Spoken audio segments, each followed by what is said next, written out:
coke ovens at the Scunthorpe plant. Now, police in Lincolnshire say that they're having to deal with more dogs which are out of control than ever before. There's been a 71% increase in the number of incidents involving dangerous dogs over the last 4 years, the largest increase in any force area outside of London. Here's Jake Zuckerman. This was Sleaford in January as Lincolnshire police tried to catch a pack of escaped dogs after 3 people were bitten. We just were 3 dogs around and we couldn't move anywhere. When I was in a GP, doctor was in shock and saw how it looks. I don't know, I even didn't sleep yet, proper sleep night I didn't have yet. In this instance, no one was charged with an offence, but the dogs were seized and humanely euthanised. Incidents like this have become more common. Exclusive figures obtained by the BBC show that Lincolnshire police have recorded a 71% rise in cases of dogs that are dangerously out of control, from 228 in 2018 to 391 in 2022. In percentage terms, it's the largest increase outside of London, and experts say that it's happened for several reasons. The dog population rose during the pandemic quite significantly. So again, that rise in dog population, dogs not having adequate socialisation and training, owners potentially not seeking support. Lincolnshire has had high-profile cases.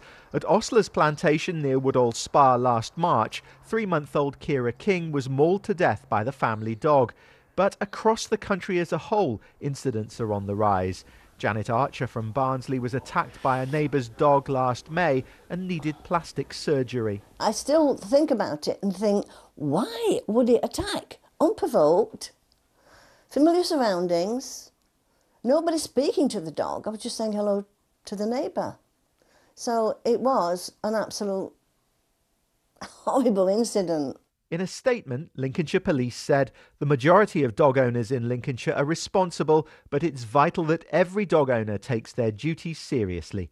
The consequences of not doing so can be deadly and devastating. If you're not in control of your dog and it attacks another person or puts them in fear of being bitten, you will be liable to prosecution. But for those who've been the victim of an attack, it's an experience they'll not be quick to forget. Jake Zuckerman, BBC Look North, Lincoln.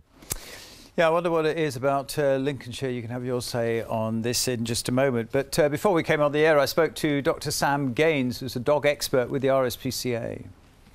Dr. Gaines, Lincolnshire's seen a 71% rise in dog attacks since 2018. Is it the fault of the dogs or is it the fault of the owners? It's really difficult actually to put any pinpoint on a specific factor as to why we've seen this rise in dog bites.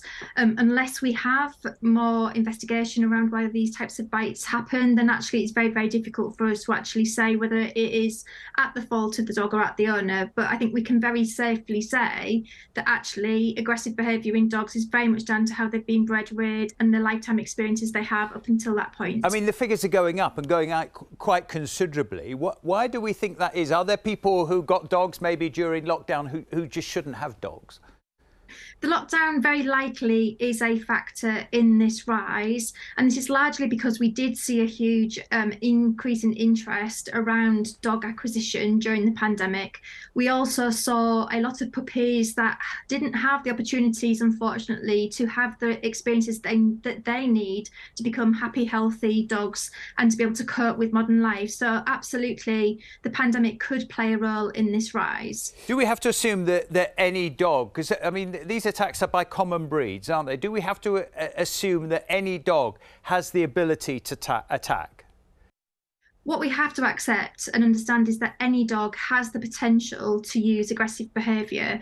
Invariably, dogs that use aggressive behaviour are dogs who feel threatened or who are worried about something that is happening to them. So focusing on certain types of dogs and thinking that there are some dogs that are more dangerous than others is actually in itself really dangerous. People do need to be aware that any dog has the potential to bite. What is it's a difficult question this, but what is the worst dog, would you say, breed of dog for attacking? I don't think we can answer any questions around dog breeds in terms of which are the most dangerous to members of the public, because any dog has the potential to bite, and all dogs are individuals, and actually suggesting that certain dogs are more dangerous than others is really, really misleading to the general public. Ultimately, we need to be aware that any dog does have that potential to bite, and actually lots of reasons why dogs bite is very much because of human behaviour towards them. Something we could talk about for a very long time, I suspect. Dr. Gaines, good to have you on the programme tonight. Thank you very much indeed. Thank you.